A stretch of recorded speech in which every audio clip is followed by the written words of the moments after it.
Our special guest for today is one of Nigeria's most successful stand-up comedians. He's an actor, writer, producer, widely regarded as a part of the generation that helped elevate Nigerian comedy into a major entertainment industry. Please welcome Bovi.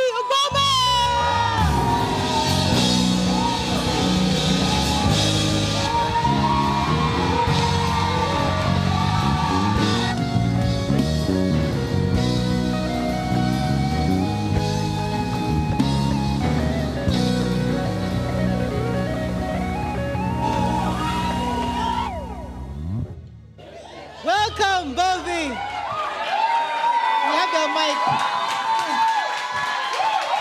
Wow, they love you. I love them too. So, Bovi had told us that, we dance here on Joy Tribe, right? We like to, but Bovi, I think maybe because of the mood of the nation, Bovi was like, Mariah, I beg, this dancing thing. But why didn't you want to dance for us today? I have two left legs. Can we force you to dance for us? No. No. But so let's just go to your thoughts. Let me start with the mood of the nation, especially with celebrities coming out to speak up to the government on what's happening. Some have criticized it. Others have said, you speak then to what end? To what end exactly? Others are saying people are just trying to mark register. Others are saying no. Celebrities must come to speak up. What are your thoughts on the idea of speaking up when it comes to issues of insecurity in Nigeria? Well, the beauty of social media is that it gives everybody now in the new world an opportunity to express themselves. True. Before, everybody would just read newspapers, but no platform to say your mind. So I think celebrity or not, the beauty is that people are expressing themselves. As for the celebrities who are going on social media to call out or state something, I don't want to point fingers, but you can easily tell those who are being genuine about it and those who are playing to the gallery. But if everybody do what makes them happy. So let's talk about men's health, because before you came on, we're talking about men generally.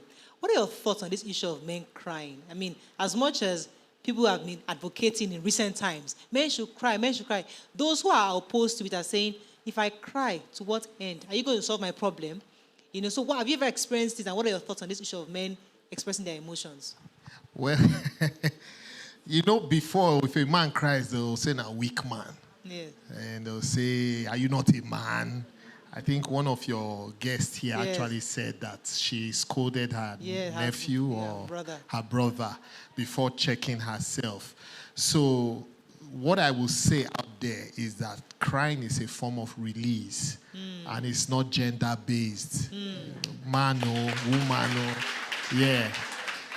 When you cry, there are things that happen to your body biologically, that helps you. And I like the fact that these topics are coming up now because really, to be vulnerable is actually to be strong. It's like a rites of passage. Because to be vulnerable is to not resist. And once you are resisting, that means you are not in a healthy state to make the right decisions and everything. What will be. So if you cry, you don't cry. I think the bottom line is that crying, this is the message I would like to pass. Crying is for your own good. Yes. Have you ever been in a situation where you had to cry or you're emotionally down? Where? And who do you talk to? I'm a talker naturally. So in the past, I would literally talk to who I'm not supposed to talk to. Right? Maybe get burned later in the future. But like I said, I learned how not to be ashamed. Right?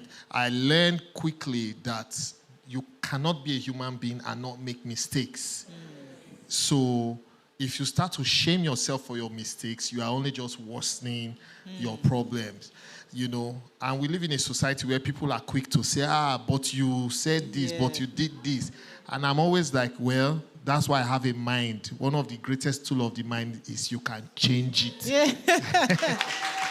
So just Curiously speaking, what are some of the regrets you might have? Maybe something you did in the past that you wish you never did.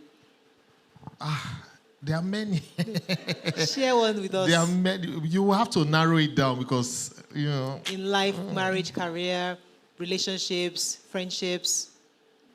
Well, I already shared one. One of the mistakes I made is sharing too much. Yes. Because not... How did you get burnt? I got burnt. I'm not going to go into the details of it, right? But one thing I would like to say is that when you have a dream, when you are passionate about a goal, be careful who you share it with.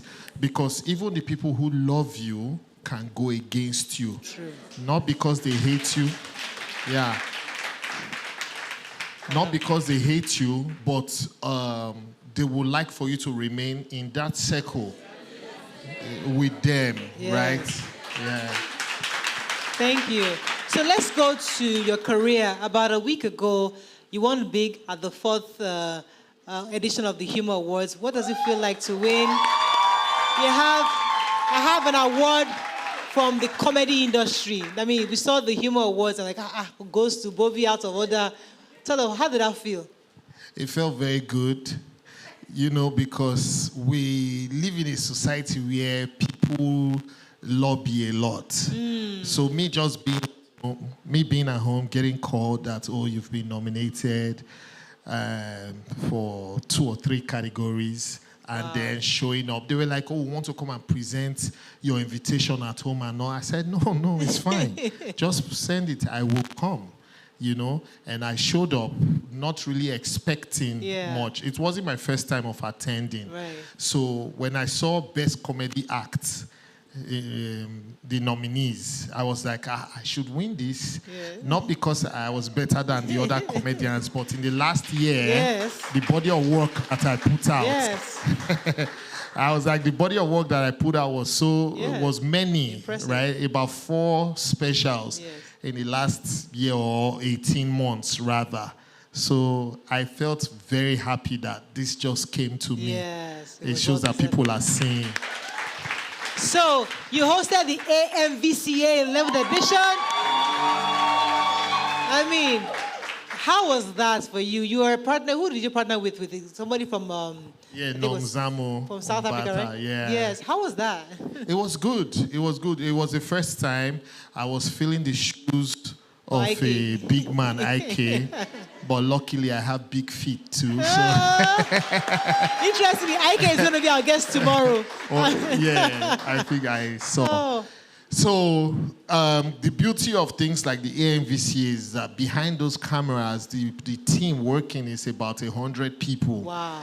At least 100 people. Wow. So everybody coming together, trying to make it look good. It was quite easy for me, because they did the heavy lifting when it comes to preparation and scripting and all that, So, and I've been hosting. Yeah, I've always been hosting. Effortlessly. Yeah. Tell us about the Bovi Loud in Canada. What was that about? Ooh. That was fantastic. So you see, he's been busy.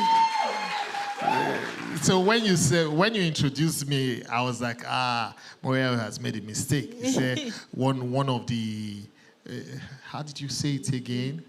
One of the biggest in Nigeria. No, you're global. Yeah, you should have said one of the biggest in the world.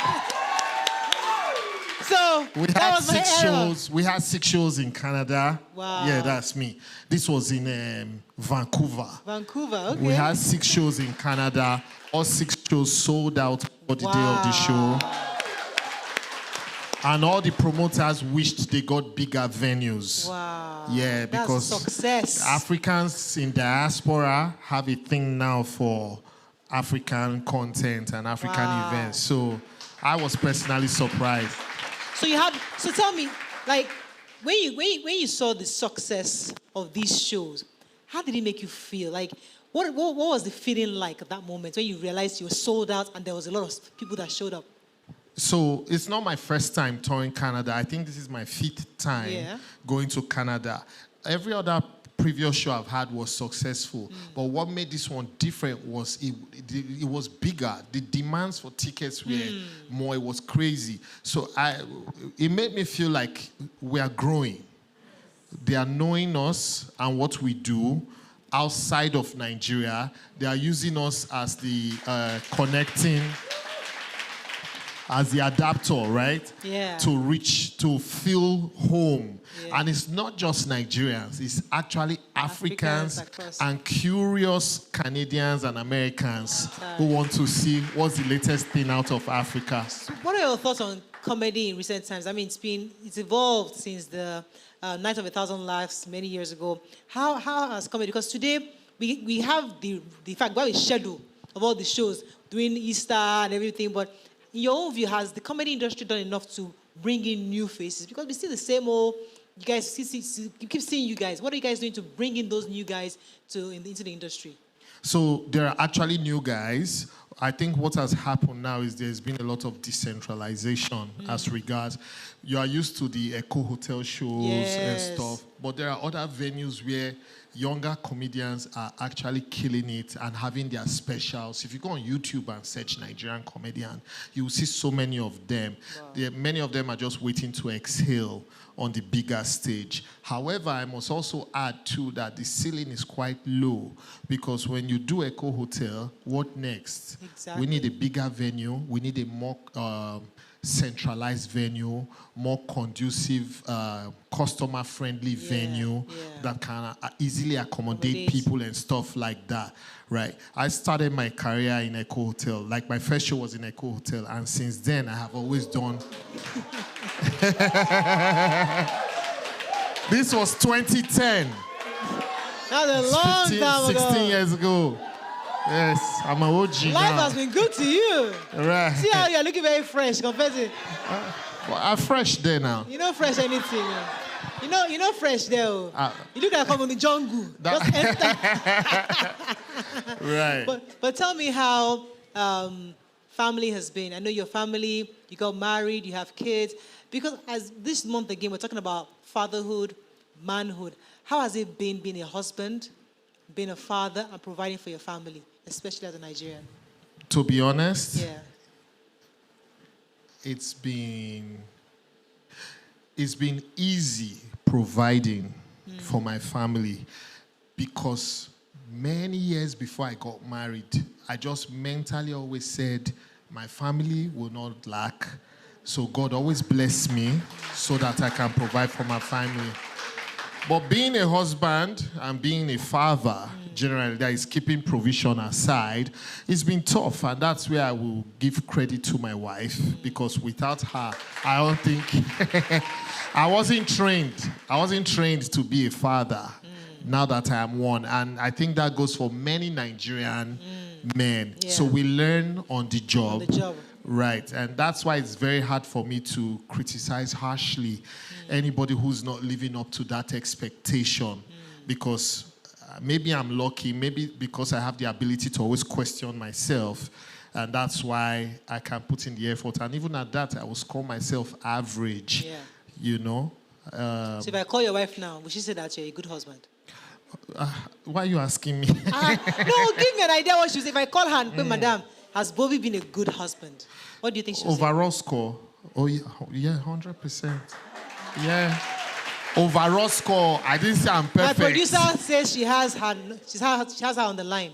Who? Your wife. Call her now. I'm not scared. You see, I'm this school of thought that I celebrate when people get divorced, because I feel it means one or two people were not breathing well inside that space. You get what I'm saying? So I will not suffer anybody, neither will I want anybody to suffer me. Right. That's not to say my marriage has been easy for 17 years. It has not. That's a long time. Yeah, I got married at 29. Yeah. Don't try. Yes. You've been providing for 17 years. Yes, non-stop. Non-stop. So, usually when we have celebrities like you come on our show, we like them to do a bit of stand-up for us or music for perform for us. Do you want to give us anything? Just You don't want to? Okay. This Bovi, he has just come straight up. Do my interview, let me go. No problem. Finally, what are you working on? What can we look out for Bovi? I know we've done a Canada. You know, you're working on something in Nigeria. Is there a movie coming up? Is there something that we should be looking out for from Bovi? So I plan to continue my North American tour, but Okay. after the World Cup, I plan to also do my show in Lagos for the first time in 3 years, because the last one was 2023. fantastic. Yeah, so When watch is out. this? When? What month? So we can start putting in our October. calendar. October, okay. Right. And then I made a movie in April. I made Back to School the movie. Back to school. Yeah. And I plan to make another movie before the year runs out. Are you the producer of the movie or just the actor? Yeah, I am the producer. Okay. So, I want to ask you. I want to ask and ask. Sure. Ask what? Ask and ask. Okay. So, so is it possible we get somebody who is a potential actor in one of your movies? Can they? Yes and no. Okay. Yes, in the sense that I belong to the school of thought that anybody can act, Okay. right? However, the demands of the job requires that anybody we are throwing on will either get a bit part Okay. in the movie and get some training as well. And no, in the sense that our next production, we pretty much have locked Down in the- on oh, everything. Okay, So no maybe problem. next year. Next year. Should we hold Yeah. him to it? Next year, you bring somebody, because we have a lot of young people who are in the industry. They want to break in. Right. So if you give us an opportunity next year, As long we'd like as it's someone who is passionate about acting and wants to act, not as a one-off. a passionate, Right. Not as a one-off that film deal. I'm going to try young this or old. Tell me now, young, because I can see some people put their hands up. Young or old? Huh? Young person or old person? Anyone. Anyone. And actually, they're older roles now. Yeah, okay, okay, don't worry. All right. So that one, we'll hold you to that. Right. But thank you so much, Bovi, for coming. Thank you for having me. We love it. We love it. We love it. So, on our show, we've had Bovi today. Tomorrow, we're going to have a fantastic show again. We have another exciting show for you tomorrow. Don't forget to love the show, like, subscribe, and share. Tell your friends about the show. The Mariah Show. Follow us on Instagram, The Mariah Show.